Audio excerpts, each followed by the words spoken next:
मुंबईतील जे रुग्णालयातील निवासी डॉक्टरांचं आजपासून उपोषण सुरू आहे। विविध प्रलंबित मागण्यांसाठी बेमुदत उपोषणाचा निर्णय घेण्यात आलाय। आंदोलनामुळे आरोग्य सेवांवर परिणाम होण्याची शक्यता आहे। पहिल्या दिवशी आंदोलनामध्ये सुमारे 200 निवासी डॉक्टर सहभागी झाले। टप्प्याटप्प्याने इतर डॉक्टरही आंदोलनात सहभागी होणार आहेत। जिमखान्याची स्वायत्तता, विद्यार्थ्यांचे अधिकार जपण्यासाठी आंदोलन करण्यात येते। संस्थेची स्वायत्तता, कॅम्पसमधील मूलभूत सुविधांसंदर्भात अनेक मागण्या प्रलंबित आहेत आणि त्यासाठी हे आंदोलन केलं जातं।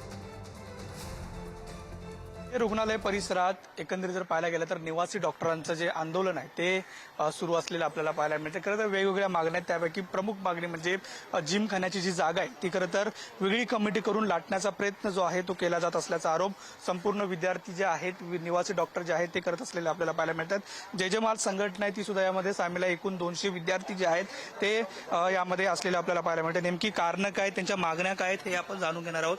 काय नेमकं तुमच्या मागण्या होत्या, कशासाठी आजचं आंदोलन आहे?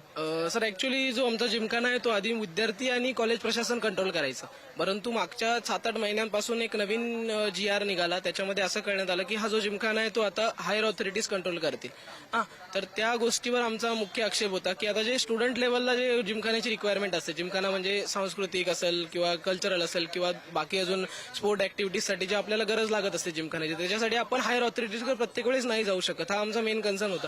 त्याच्यानंतर जे जिमखान्यावर जे कंट्रोल असायचं ते स्टुडंटचं होतं। तर आमची मागणी एवढीच आहे की जे आधी होतं की डीन आणि GS मिळून जिमखान्याचं प्रशासन बघतील तसं करून देण्यात यावेत। बाकी त्याच्या संबंधित जे पण गोष्टी असतील, राईट्स असतील जिमखान्याचा, तर लीज जी आहे जिमखान्याची ती कॉलेजच्याच नावावर आहे, तर मग ऍडमिनिस्ट्रेशन सुद्धा कॉलेजचंच असावं ही विद्यार्थ्यांची प्रमुख मागणी।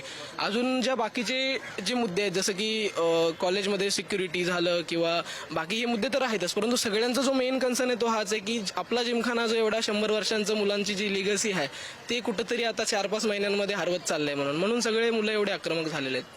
जेव्हापासून हे पहिले लेटर आलं, जे 24 एप्रिलला लेटर आलं, ते पहिलं तर आम्हाला GSला लेटर भेटलं नाही, कारण की त्यामध्ये प्रत म्हणून GSला लेटर भेटणार होतं, पण त्यांना आम्हाला खूप लेट हे लेटर मिळालं।